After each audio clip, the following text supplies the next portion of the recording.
Vamos fazer uma oração. Bondoso Deus, que o Senhor venha se fazer presente aqui e dar-nos sabedoria e entendimento de vossa palavra e que seja feito a tua vontade, é o que eu te peço em nome de Jesus. Amém. Olá pessoal, então nós estamos aqui, vamos fazer aqui um breve debate, um ateu e uma cristã, que é para nós tirarmos algumas dúvidas. E eu não vou usar argumentos muito longe da realidade dos cristãos, porque não temos nenhuma fundação científica, então nós vamos usar só a Bíblia. Apenas a Bíblia para mostrar para uma cristã a visão que ela tem e a visão que eu tenho. Ok? Olá? Então, vou te fazer algumas perguntas e você me responde com maior sinceridade e com maior coerência também que você puder. Ok? Ok. Então vamos lá. Você acredita em Deus? Sim. Bendito o homem que confia no Senhor, e cuja confiança é o Senhor. Jeremias 17, 7. Eles, prontamente lhe afirmaram: crê no Senhor Jesus, e assim serás salvo, tu e os de tua casa. Atos 16 e 30. Você acredita no homem? Não, assim diz o Senhor. Maldito o homem que confia no homem, e faz da carne o seu braço, e aparta o seu coração do Senhor. Jeremias 17, 5. Enganoso é o coração, mais do que todas as coisas, e perverso. Quem o conhecerá? Jeremias 17, 9. Do homem são as preparações do coração, mas do Senhor a resposta da língua. Provérbios 16, 1. Você acredita na Bíblia? Sim. Felizes são os que ouvem a palavra de Deus e a guardam. Lucas 11, 28. Você acha que Deus é justo? Sim. Piedoso é o Senhor e justo. O nosso Deus tem misericórdia. Salmos 116, 5. Ele é a rocha, cuja obra é perfeita, porque todos os seus caminhos justos são. Deus é a verdade, e não há nele injustiça. Justo e reto é. Deuteronômio 32, 4. Todavia os filhos do teu povo dizem: não é justo o caminho do Senhor. Mas o próprio caminho deles é que não é justo. Ezequiel capítulo 33. Versículo 17. Você acha que Deus é perfeito? Sim, o caminho de Deus é perfeito, e a palavra do Senhor refinada, e é o escudo de todos os que nele confiam. Segundo Samuel 22 e 31. Porque, quem é Deus, senão o Senhor? E quem é rochedo, senão o nosso Deus? Segundo Samuel 22 e 32. Você acha que Deus erra? Não. Ele é a rocha, as suas obras são perfeitas, e todos os seus caminhos são justos. É Deus fiel, que não comete erros. Justo e reto ele é. Deuteronômio 32, 4. O caminho de Deus é perfeito, e a palavra do Senhor refinada, e é o escudo de todos os que nele confiam. Segundo Samuel 22 e 31. Porque, quem é Deus, senão o Senhor? E quem é rochedo, senão o nosso Deus? Segundo Samuel 22 e 32. Se você estivesse num lugar qualquer e visse um estuprador pegar uma criança de 5 anos, de 2 anos ou de 3 anos, você iria ajudar aquela criança? Sim. E você acredita que só cai uma folha de uma árvore se Deus permitir? Sim. E você é a favor da escravidão? Não. Escute o que a própria Bíblia diz. Está aí, pois, firmes na liberdade com que Cristo nos libertou, e não torneis a colocar-vos debaixo do jugo da servidão. Gálatas 5, 1. E você concorda com a Bíblia? Sim. Escute o que a própria Bíblia diz. Porque desde criança você conhece as sagradas letras, que são capazes de torná-lo sábio para a salvação mediante a fé em Cristo Jesus. Segundo Timóteo 13:15. Toda a Escritura é inspirada por Deus e útil para o ensino, para a repreensão, para a correção e para a instrução na justiça, para que o homem de Deus seja apto e plenamente preparado para toda boa obra. Segundo Timóteo 13:16 e 17. porque pela palavra de Deus e pela oração é santificada. 1 Timóteo 4, 5. E a palavra de Deus crescia e se multiplicava. Atos 12, 24. Em Deus louvarei a sua palavra. No Senhor louvarei a sua palavra. Salmos 56, 10. Ok, então, de acordo com as suas respostas, nós vamos fazer aqui alguns comentários. Você acredita em Deus? Ok, acredita. E você não acredita no homem, certo? Certo. Não acredita no homem. Então me responde, como você acredita na Bíblia, se a Bíblia foi escrita pelo homem? A Bíblia Sagrada foi escrita por homens inspirados por Deus. Escute o que a própria Bíblia diz. Porque desde criança você conhece as sagradas letras, que são capazes de torná-lo sábio para a salvação mediante a fé em Cristo Jesus. Segundo Timóteo 3, 15. Toda a Escritura é inspirada por Deus e útil para o ensino, para a repreensão, para a correção e para a instrução na justiça, para que o homem de Deus seja apto e plenamente preparado para toda boa obra. Segundo Timóteo 3, 16 e 17. Toda a palavra de Deus é pura. Escudo é para os que confiam nele. Nada acrescentes às suas palavras, para que não te repreenda e sejas achado mentiroso. Provérbios 30, 5 e 6. Porque eu testifico a todo aquele que ouvir as palavras da profecia deste livro que, se alguém lhes acrescentar alguma coisa, Deus fará vir sobre ele as pragas que estão escritas neste livro. E, se alguém tirar quaisquer palavras do livro desta profecia, Deus tirará a sua parte do livro da vida, e da cidade santa, e das coisas que estão escritas neste livro. Apocalipse 22, 18 e 19. E eu, irmãos, apliquei estas coisas, por semelhança, a mim e a Apolo, por amor de vós, para que em nós aprendais a não ir além do que está escrito, não vos ensoberbecendo a favor de um contra outro. 1 Coríntios 4, 6. E você me disse que você acha que Deus é justo. Você acha que Deus é justo? Sim. E então, se você comete um erro, você acha justo os seus filhos pagarem pelo seu erro? Escute esse texto que foi retirado do site novotempo.com. Vamos aos textos bíblicos que parecem dar a entender que existem as penalidades hereditárias. Não as adorarás, nem lhes darás culto. Porque eu sou o Senhor, teu Deus, Deus zeloso, que visito a iniquidade dos pais nos filhos até a terceira e quarta geração daqueles que me aborrecem, e faço misericórdia até 1000 gerações daqueles que me amavam e guardam os meus mandamentos. Êxodo 20, versículos 5 e 6. Tu usas de misericórdia para com milhares e retribuís a iniquidade dos pais nos filhos. Tu és o grande, o poderoso Deus, cujo nome é o Senhor dos Exércitos. Jeremias 32, 18. Jeremias 32, 18, ao relatar que Deus usou de misericórdia para com milhares, e retribuiu a iniquidade dos pais nos filhos, refere-se à lei da hereditariedade. Isso não significa receber a penalidade ou a culpa pelos erros, mas sofrer as consequências dos atos errados cometidos pelos antepassados. Vou exemplificar. Quando uma pessoa beber, o Senhor não culpará os filhos, netos ou outros descendentes porque ela bebeu, mas permitirá que a natureza siga o seu curso normal e os sucessores tenham, ou não, a tendência ao alcoolismo.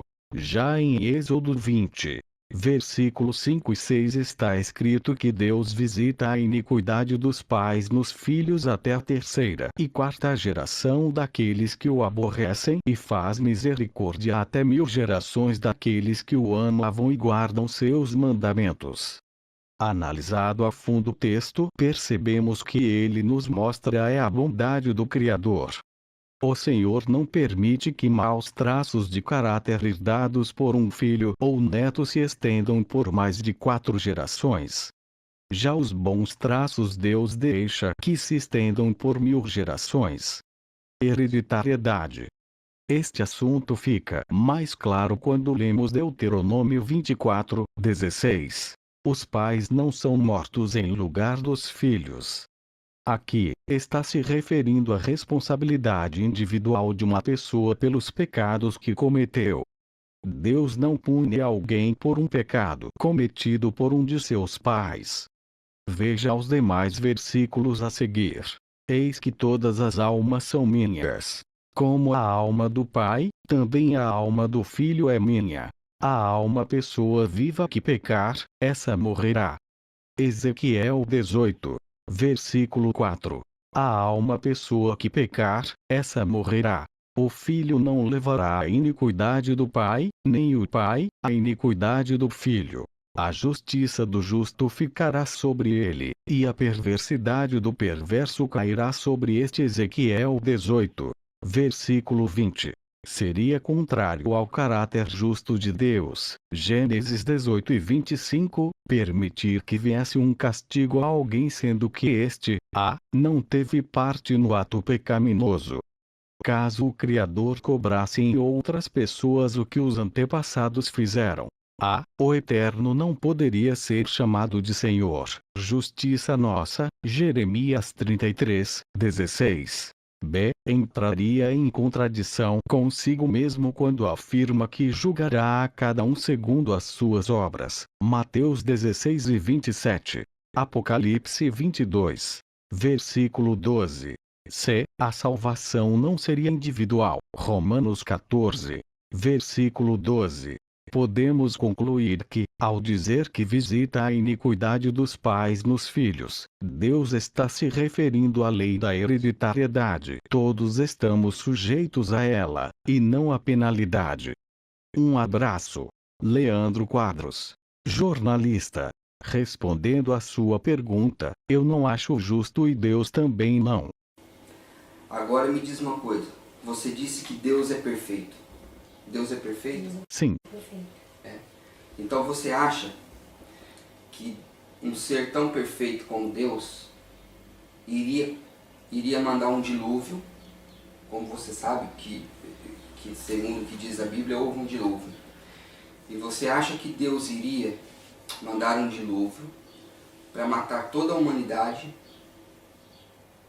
porque ele achava que aqueles humanos estavam matando, roubando, cometendo erros, cometendo muitos pecados, né? Não foi isso que aconteceu com o dilúvio? Sim. Mas e a seguir o dilúvio? Nos dias de hoje, por exemplo, não há maldade, não há ser humanos que matam por nada, que roubam, que cometem erros. Então você acha que Deus não errou quando ele fez o dilúvio? Não.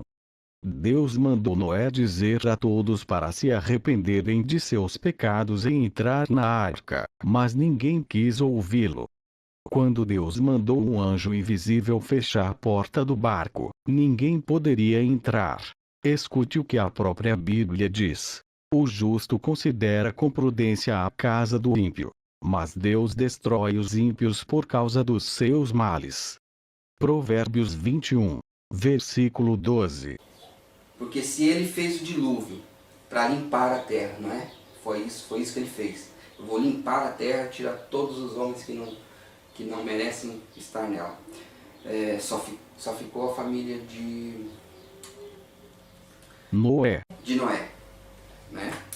Entretanto, nos dias de hoje, a humanidade está como está. Né? Então Deus falhou. Se ele quis limpar a terra e mandou o dilúvio, então ele falhou. Deus não falhou e nunca vai falhar. A maldade de hoje é um dos sinais da volta de Jesus. Escute o que a própria Bíblia diz. Jesus saiu do templo. Enquanto caminhava, seus discípulos aproximaram-se dele para lhe mostrar as construções do templo. Vocês estão vendo tudo isto? Perguntou ele. Eu lhes garanto que não ficará aqui pedra sobre pedra. Serão todas derrubadas. Tendo Jesus se assentado no Monte das Oliveiras, os discípulos dirigiram-se a ele em particular e disseram: Dize-nos, quando acontecerão essas coisas? E qual será o sinal da tua vinda e do fim dos tempos? Jesus respondeu: Cuidado, que ninguém os engane. Pois muitos virão em meu nome, dizendo: Eu sou o Cristo. E enganarão a muitos. Vocês ouvirão falar de guerras e rumores de guerras, mas não tenham medo. É necessário que tais coisas aconteçam, mas ainda não é o fim. Nação se levantará contra nação, e reino contra reino. Haverá fomes e terremotos em vários lugares. Tudo isso será o início das dores. Então eles os entregarão para serem perseguidos e condenados à morte, e vocês serão odiados por todas as nações por minha causa. Naquele tempo muitos ficarão escandalizados, trairão e odiarão uns aos outros, e numerosos falsos profetas surgirão e enganarão a muitos. Devido ao aumento da maldade, o amor de muitos esfriará, mas aquele que perseverar até o fim será salvo. E este evangelho do reino será pregado em todo o mundo como testemunho a todas as nações, e então virá o fim. Mateus capítulo 24, versículo 1 até o 14. Escute esse texto que está no site juliarauju.blogspot.com.br. Por toda a Bíblia vemos versículos que ressaltam a eterna de misericórdia de Deus. A título de exemplo, cito Romanos 11:32, que diz que Deus encerrou a todos debaixo da desobediência, para com todos usar de misericórdia. Assim, não só com seus filhos, mas com toda a humanidade, Deus sempre procura exercer a sua misericórdia primeiro, para depois aplicar o juízo. Quando Deus mandou Noé construir a arca, provavelmente as pessoas zombaram muito deste, dizendo que ele estava louco. Naquele tempo não havia ainda chovido na terra. E para aquele povo, mergulhado na iniquidade e sem a menor crença em Deus, o acontecimento de coisas que eles jamais viram seria então impossível. Serem destruídos então por um rio de águas que desabaria do céu era uma hipótese que para eles chegava a ser ridícula. Mas ainda assim, quando Noé construiu a arca e colocou todos os casais de animais lá dentro, Deus ainda deu um prazo. Veja. Porque, passados ainda 7 dias, farei chover sobre a terra 40 dias e 40 noites. E desfarei de sobre a face da terra toda a substância que fiz. Gênesis 7:4. Mas, qual o porquê desse prazo? A Bíblia não afirma que a porta da arca estava trancada. Podemos olhar então esse prazo de duas formas. Primeiro, as pessoas que viram Noé, os animais e toda a sua família na arca perceberam então que Noé foi mais longe em seu projeto. Não parou só na construção da arca, mas também colocou nela tudo e todos que Deus designou que fosse colocado, e se pôs pronto a esperar a chuva que destruiria a terra. Foi esse então um sinal de que Noé poderia estar certo. Se Noé se isolou do mundo externo, se todos os tipos de animais, mesmo os mais selvagens, sujeitaram-se a um senhor idoso e entraram numa embarcação, e ainda todos os seus familiares também entraram na arca e foram com ele, aquela situação então passou a parecer bem mais do que um simples ato de loucura de um homem caduco. Se as pessoas tivessem parado para pensar racionalmente, teriam se arrependido de suas iniquidades e seguido a Noé. Durante 7 dias aquelas pessoas tiveram a chance de contemplar a arca com todos os seus passageiros e tinham então uma oportunidade de se arrepender. Era então o tempo da misericórdia. Mas o engano da injustiça segundo Tessalonicenses 2:10, na qual aqueles homens estavam atolados fez com que eles mais uma vez se fizessem cegos e perdessem tal oportunidade. Segundo, aquele parecia ser também um teste de paciência. Imagine Noé dentro daquela arca, isolado do mundo externo, sem poder sair, e nada da chuva cair. Noé era homem e também passivo de acreditar ou não em Deus. Seus familiares também poderiam duvidar, pela demora, do que haveria de acontecer. Em seus corações, poderiam pensar que estaria demorando demais para cair a água que Noé havia anunciado. Assim, os 7 dias foram também uma provação para os que estavam na arca, pois a fé em Deus envolve também paciência. Foi preciso que a família de Noé provasse acreditar em Deus através da espera, por mais uma semana, sem ver o resultado anunciado, para aí sim serem libertos da ira vindoura. O paralelo com os nossos dias é evidente. Como já descrito em outro artigo desse blog, vivendo em dias como os de Noé, a própria Bíblia assegura que os eventos que acontecerão nos últimos dias guardará semelhança com os eventos que aconteceram nos dias de Noé. Lucas 17:26.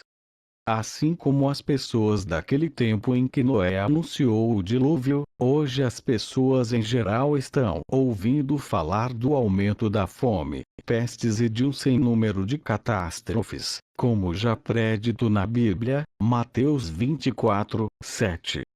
Pela primeira vez na história, começou a se cumprir no século passado o que estava escrito na Bíblia, que haveriam terremotos em vários lugares, Marcos 13:8. Inclusive nos mares estão havendo tremores, como ocorreu com o caso das tsunamis, até poucos anos atrás desconhecidas por quase todos. Até o século passado o número de tremores de terra na história da humanidade eram esparsos, chegando a ficar anos seguidos sem haver tremores no mundo. Mas há poucas décadas a Terra começou a tremer em várias regiões diferentes, como já foi predito pela Bíblia. Sem contar os sinais, quem aí fora que nunca ouviu um crente falando que o mundo está caminhando para o fim, que Jesus Cristo está voltando, que os dias do Apocalipse estão às portas ou que o Anticristo vem aí. Como naquela época, os alertas da destruição vindoura estão sendo percebidos, e os homens não poderão dizer que não foram avisados do que iria acontecer. Há também no nosso tempo um teste de paciência. Em paralelo àquele tempo, podemos dizer que estamos dentro da arca, nos 7 dias que antecedem a ira de Deus. Um tempo onde o mundo nos chama para fora, onde a iniquidade está estabelecida no mundo e parece nos atrair para longe de Deus. O teste de fé e de paciência para nós que estamos em Deus é de permanecer nele, mesmo que as pessoas digam que estamos errados, que as coisas em que cremos não irão acontecer, que a fé que carregamos é em vão ou que estamos perdendo as melhores coisas da vida. Ficar na arca de Deus e se isolar do que o mundo oferece é então bastante difícil, tendo em vista as tentações que o mundo oferece. Como naquele tempo, precisamos vencer nossas desconfianças e nossas próprias vontades para escaparmos daquilo que há de vir sobre a terra, que hoje também está ainda mais mergulhada na iniquidade. Em outro paralelo, assim como naquele tempo, Deus voltará a mandar à terra coisas jamais vistas. Um dos motivos que levou aqueles homens a duvidar de Deus foi porque eles jamais viram coisas semelhantes às que Noé falava, pois até então não havia caído um só pingo d'água do céu. Agora, experimente falar para uma pessoa que não conhece a Deus que chegarão dias na terra em que cairão meteoros do céu, Apocalipse 6:13 e Apocalipse capítulo 8, versículo 8, em que os homens tentarão o suicídio e não terão sucesso, tamanho será o sofrimento. Apocalipse 9, 6. Ou que rios da terra se tornarão sangue. Apocalipse 11, 6. Se muitos que dizem acreditar em Deus dentro da própria igreja ainda duvidam de tais coisas, quanto mais os que não creem em Deus. Esses sim chegam até a rir disso. Um último ponto de comparação é a falência moral da sociedade em geral. A Bíblia nos conta que nos tempos de Noé os desígnios dos corações dos homens eram continuamente voltados para o mal, que a iniquidade havia se multiplicado e que a terra estava completamente tomada pela violência. Gênesis capítulo 6. Versículo 5. Gênesis capítulo 6. Versículo 13. Em nosso tempo, a situação não é diferente. A Bíblia adjetiva os homens dos últimos dias como avarentos, presunçosos, soberbos, blasfemos, desobedientes a pais e mães, ingratos, profanos e uma série de outras desprezáveis características, segundo Timóteo capítulo 3, versículo 2. Como Deus naquele tempo achou necessário trazer a destruição sobre a terra, na grande tribulação o juízo será ainda mais pesado, pois além da morte virá também uma porção inconcebível de sofrimento e dor sobre os homens que aqui estiverem. Marcos 13:19. Uma vez o julgamento de Deus virá sobre a terra e atingirá todos os homens que optaram pela iniquidade, preterido a fé naquele Deus que os criou. O que é interessante na Bíblia, e que sempre procuro evidenciar nos artigos, é que Deus não só anuncia na Bíblia as coisas que hão de vir, mas dá sinais disso. Nesse exemplo de Noé, como em tantos outros, Deus nos mostra que outras vezes na história do homem, ficou provado ser possível o cumprimento do seu juízo, ainda que neste se inclua coisas às quais os homens jamais viram semelhante. É por isso que quem procura conhecer a palavra de Deus, se conscientiza da verdade de Deus e não corre o risco de ser enganado. João capítulo 8, versículo 51. Mas, o tempo da misericórdia ainda está em vigência. A porta da arca de Deus ainda está aberta aos que desejam-lhe, antes de vir o julgamento que muitos duvidam. Cabe não só a nós, mas a todos que ainda estão envolvidos naquilo que o mundo oferece, optar por deixar o mundo e seguir a Deus. Naquele tempo, depois dos 7 dias, não houve mais oportunidade de arrependimento. E também não haverá chance de voltar no tempo depois que o juízo de Deus for operado na terra. Bem-aventurado aquele que lê, e os que ouvem as palavras desta profecia, e guardam as coisas que nela estão escritas. Porque o tempo está próximo. Apocalipse capítulo 1, versículo 3. Nilson Júnior. Agora me diz uma coisa. Você disse que é contra a escravidão, certo? E a sua última resposta, que eu perguntei se você concorda com a Bíblia. A Bíblia apoia a escravidão. Então, você me disse que é contra a escravidão, certo? Você é contra, mas a Bíblia é a favor. E você concorda com a Bíblia. Como é que é isso? Como é que você é a favor da Bíblia e ao mesmo tempo você é contra a Bíblia? Aí não está tendo uma resposta coerente.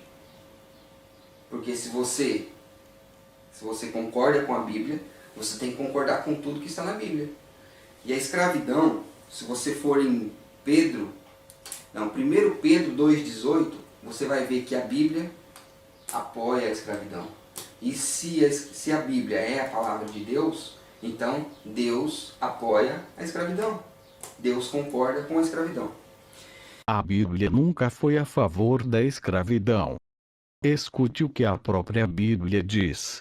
Estai, pois, firmes na liberdade com que Cristo nos libertou, e não torneis a colocar-vos debaixo do jugo da servidão. Gálatas capítulo 5, versículo 1.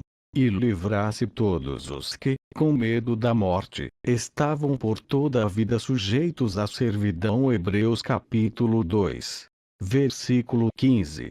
Pois te fiz subir da terra do Egito, e da casa da servidão te remi. E enviei adiante de ti a Moisés, Arão e Miriam. Miqueias capítulo 6, versículo 4. Sobre o verso de 1 Pedro capítulo 2, versículo 18, que diz: Vós, servos, sujeitai-vos com todo temor aos senhores, não somente aos bons e humanos, mas também aos maus. 1 Pedro capítulo 2, versículo 18. Se analisarmos só esse versículo, temos uma compreensão limitada do contexto. Vamos analisar melhor. 1 Pedro capítulo 2, versículo 12 até 24. Tendo o vosso viver honesto entre os gentios, para que, naquilo em que falam mal de vós, como de malfeitores, glorifiquem a Deus no dia da visitação, pelas boas obras que em vos observem. Sujeitai-vos, pois, a toda a ordenação humana por amor do Senhor, quer ao rei, como superior, quer aos governadores, como por ele enviados para castigo dos malfeitores, e para louvor dos que fazem o bem. Porque assim é a vontade de Deus, que, fazendo o bem, tapeis a boca à ignorância dos homens insensatos. Como livres, e não tendo a liberdade por cobertura da malícia, mas como servos de Deus. Honrai a todos. Amai a fraternidade. Temei a Deus. Honrai ao Rei. Vós, servos, sujeitai-vos com todo temor aos senhores, não somente aos bons e humanos, mas também aos maus. Porque é coisa agradável que alguém, por causa da consciência para com Deus, sofra agravos, padecendo injustamente. Porque, que glória será essa, se, pecando, sois esbofeteados e sofreis? Mas se, fazendo o bem, sois afligidos e o sofreis, isso é agradável a Deus. Porque para isto sois chamados. Pois também Cristo padeceu por nós, deixando-nos o exemplo, para que sigais as suas pisadas. O qual não cometeu pecado, nem na sua boca se achou engano. O qual, quando injuriavam, não injuriava, e quando padecia não ameaçava, mas entregava-se àquele que julga justamente, levando ele mesmo em seu corpo os nossos pecados sobre o madeiro, para que, mortos para os pecados, pudéssemos viver para a justiça. E pelas suas feridas fostes sarados. 1 Pedro capítulo 2, versículos 12 até 24. Esse texto nos diz que devemos obedecer às regras dos nossos superiores e colocar as regras de Deus em primeiro lugar.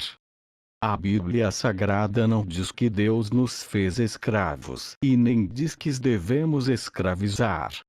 Deus veio para libertar e ajudar. Escute o que a própria Bíblia diz. E conhecereis a verdade, e a verdade vos libertará. João capítulo 8, versículo 32.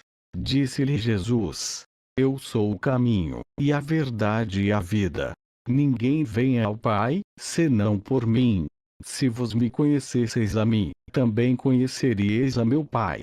E já desde agora o conheceis, e o tendes visto. João capítulo 14, versículos 6 e 7. Leia Daniel capítulo 3 para conhecer o livramento que Deus concedeu a Sadraque, Mesaque e Abednego por eles guardarem os mandamentos de Deus. Não terás outros deuses diante de mim.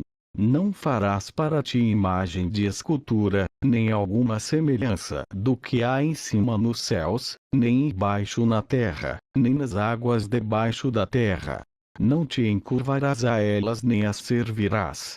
Porque eu, o Senhor teu Deus, sou Deus zeloso, que visito a iniquidade dos pais nos filhos, até a terceira e quarta geração daqueles que me odeiam. E faço misericórdia a milhares dos que me amam e aos que guardam os meus mandamentos. Êxodo capítulo 20. Versículos 3 até 6.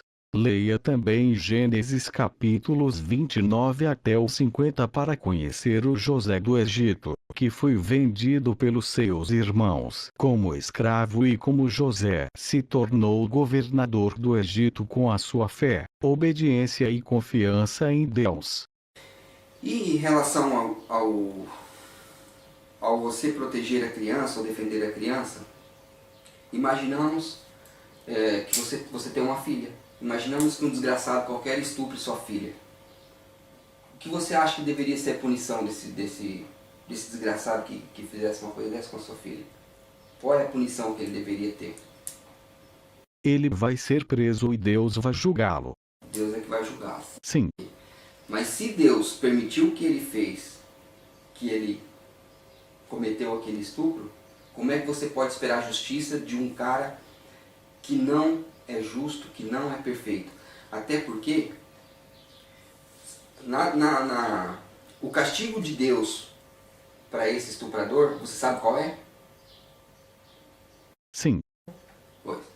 Então, mais uma vez eu vou usar a Bíblia para te dar essa resposta. Segundo a Bíblia, Deus disse que se um desgraçado qualquer estuprar a sua filha, a punição para ele é casar-se com ela. Você acha isso correto? Escute esse texto que está no site resistireconstruir.wordpress.com. Quando um homem achar uma moça virgem, que não for desposada, e pegar nela, e se deitar com ela, e forem apanhados, então o homem que se deitou com ela dará ao pai da moça 50 siclos de prata. E porquanto a humilhou, lhe será por mulher.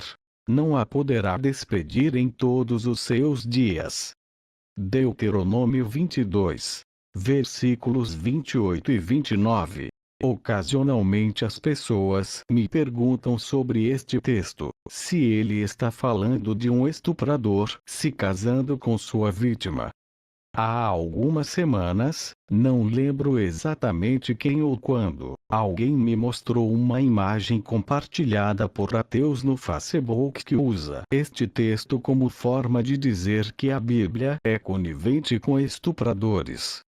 O fato é que esta passagem não está falando de estupro. Está falando de fornicação. O texto não abre precedente para um estuprador pedir ao pai da vítima para se casar com a vítima, mas abre precedente para um pai ter o direito legal de exigir o casamento de sua filha com quem ela, voluntariamente, cometeu fornicação. O motivo pelo qual alguns pensam que esta passagem esteja falando de estupro é que os versos anteriores falam de estupro. E se algum homem no campo achar uma moça desposada, e o homem a forçar, e se deitar com ela, então morrerá só o homem que se deitou com ela. Porém a moça não farás nada. A moça não tem culpa de morte. Porque, como o homem que se levanta contra o seu próximo, e lhe tira a vida, assim é este caso. Deuteronômio 22. Versículos 25, 26. Os versos 25, 26 falam do estupro de uma moça desposada, noiva. Isso leva alguns a crer que os versos 28, 29 também esteja. Quando analisamos esses versos dentro do contexto maior, o sentido fica claro. Deuteronômio 22. Versículos 22, 29. 22. Quando um homem for achado deitado com mulher que tenha marido, então ambos morrerão, o homem que se deitou com a mulher, e a mulher. Assim tirarás o mal de Israel. 23. quando houver moça virgem, desposada, e um homem a achar na cidade, e se deitar com ela. 24. Então trareis ambos à porta daquela cidade, e os apedrejareis, até que morram. A moça, porquanto não gritou na cidade, e o homem, porquanto humilhou a mulher do seu próximo. Assim tirarás o mal do meio de ti. 25. E se algum homem no campo achar uma moça desposada, e o homem a forçar, e se deitar com ela, então morrerá só o homem que se deitou com ela. 26. Porém a moça não farás nada. A moça não tem culpa de morte. Porque, como o homem que se levanta contra o seu próximo, e lhe tira a vida, assim é este caso. 27. Pois a achou no campo. A moça desposada gritou, e não houve quem a livrasse. 28. Quando um homem achar uma moça virgem, que não for desposada, e pegar nela, e se deitar com ela, e forem apanhados. 29. Então o homem que se deitou com ela dará ao pai da moça 50 siclos de prata. E porquanto a humilhou, lhe será por mulher. Não a poderá despedir em todos os seus dias. O propósito de Deuteronômio 22. Versículos 22, 29 é revelar leis civis relacionadas a algumas formas de relações sexuais ilícitas. O texto fala das mulheres em 3 situações diferentes. Primeiro, fala da mulher que tenha marido, versículo 22. Segundo, da moça virgem, desposada, versículos 23, 27. Terceiro, da moça virgem, que não for desposada, versículos 28, 29. E o verso 22 fala de um caso de adultério de uma mulher contra seu marido. A pena para o adultério é a morte tanto para o homem quanto para a mulher adúltera. E os versos 23, 24 também falam de um caso de adultério, mas de uma mulher que ainda é desposada, isto é, ainda é noiva. Novamente, a pena é a morte tanto para o homem quanto para a mulher adúltera, mesmo que a mulher ainda fosse somente uma noiva. Os versos 25, 27 continuam a falar de um caso envolvendo uma noiva, mas fala da situação em que a noiva foi forçada a se relacionar sexualmente. É importante perceber que os versos 25, 27 é uma nota explicativa do que foi dito nos versos 23, 24. Os versos 23, 24 simplesmente falam de uma noiva se relacionando sexualmente com alguém que não é o seu noivo. Os versos 25, 27 explicam que se ela foi forçada a isso, ela não é culpada de adultério e, portanto, não deve ser executada. O texto explica o motivo. Como o homem que se levanta contra o seu próximo, e lhe tira a vida, assim é este caso, versículo 26. Aqui Deus explica que o estupro é como o assassinato, e por isso a pena deve ser a morte. Sendo assim, apesar do texto mencionar o estupro de mulheres que são noivas, o princípio se aplica em quaisquer outras situações de estupro, já que o motivo dado por Deus inclui, mas não se restringe ao caso de virgens desposadas. E os versos 28, 29 falam de um caso de fornicação. Os versos 28, 29 não dão continuidade aos versos 25, 27, sobre estupro. Deuteronômio 22, versículos 22, 29 fala das mulheres em 3 situações diferentes. Primeiro, fala da mulher que tenha marido, versículo 22. Segundo, da moça virgem, desposada, versículos 23, 27. Terceiro, da moça virgem, que não for desposada, versículos 28, 29. Em todos os três casos, o texto está tratando primariamente de relações sexuais voluntárias. Os versos 25, 27 são uma nota explicativa de uma circunstância específica acontecendo na segunda situação, de uma moça virgem, desposada. Versículos 23, 27, que é estuprada. Já os versos 28, 29, falam de uma terceira situação e, portanto, voltam a falar de relações sexuais voluntárias. O texto estabelece que se uma virgem comete fornicação, o pai tem o direito legal de exigir que a filha case com o fornicador, que tirou a virgindade de sua filha. O texto diz essencialmente o mesmo que é dito em Êxodo. Se alguém seduzir uma virgem que não for desposada, e se deitar com ela, certamente pagará por ela o dote e a terá por mulher. Se o pai dela inteiramente recusar dar-lhe, pagará ele em dinheiro o que for o dote das virgens. Êxodo 22. Versículos 16, 17, alguns acham que Deuteronômio 22. Versículos 28, 29 está falando de estupro porque diz que o homem a humilhou. Mas no verso 24, onde há um claro caso de adultério voluntário de uma noiva virgem, também é dito que o homem a humilhou. Humilhar, portanto, não significa que não foi voluntário.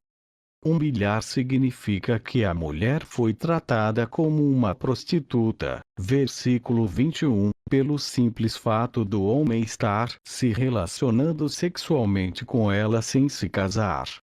Ela está sendo usada meramente para atender os prazeres sexuais do homem e por isso é dito que ela é humilhada. Este texto também está falando de um caso de fornicação. O reformador protestante John Knox defendeu que essa lei fosse instituída na Escócia. O pai, ou o amigo mais próximo, cuja filha perdeu a virgindade, tem autoridade, com base na lei de Deus, de obrigar o homem que fez isso com sua filha a se casar com ela. Ou se o pai não quiser, por causa da ofensa, ele pode exigir o dote de sua filha. Se o ofensor não for capaz de pagar, os magistrados civis devem aplicar nele algum castigo corporal. John Knox, primeiro livro de disciplina, sobre o casamento. É assim. Muito obrigado.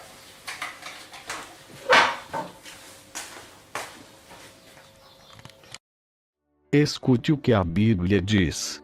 Todavia os filhos do teu povo dizem: não é justo o caminho do Senhor, mas o próprio caminho deles é que não é justo.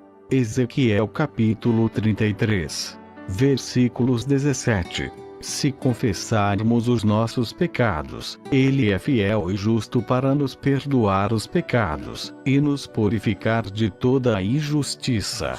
1 João capítulo 1, versículo 9. Bem-aventurado aquele cuja transgressão é perdoada, e cujo pecado é coberto. Bem-aventurado o homem a quem o Senhor não imputa maldade, e em cujo espírito não há engano. Quando eu guardei silêncio, envelheceram os meus ossos pelo meu bramido em todo dia. Porque de dia e de noite a tua mão pesava sobre mim. O meu humor se tornou em sequidão de estio. Selá. Confessei-te o meu pecado, e a minha maldade não encobri. Dizia eu: confessarei ao Senhor as minhas transgressões. E tu perdoaste a maldade do meu pecado.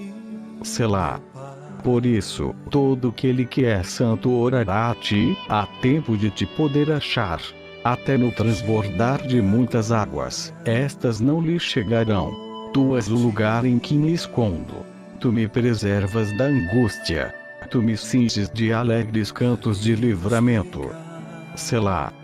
Instruir-te-ei e ensinar-te-ei o caminho que deves seguir. Guiar-te-ei com os meus olhos. Não sejais como o cavalo, nem como a mula, que não tem entendimento, cuja boca precisa de cabresto e freio para que não se cheguem a ti. O ímpio tem muitas dores, mas aquele que confia no Senhor a misericórdia o cercará. Alegrai-vos no Senhor, e regozijai-vos, vós os justos. E cantai alegremente, todos vos que sois retos de coração. Salmos capítulo 32, versículos 1 até 11. Jesus está chamando você agora. Não perca mais tempo. Procure uma igreja que realmente estude a Bíblia Sagrada. A igreja que eu conheço que mais estuda a Bíblia e que eu recomendo é a Igreja Adventista do Sétimo Dia. Na descrição tem alguns links para que você possa fazer alguns estudos bíblicos. Veja também esses vídeos.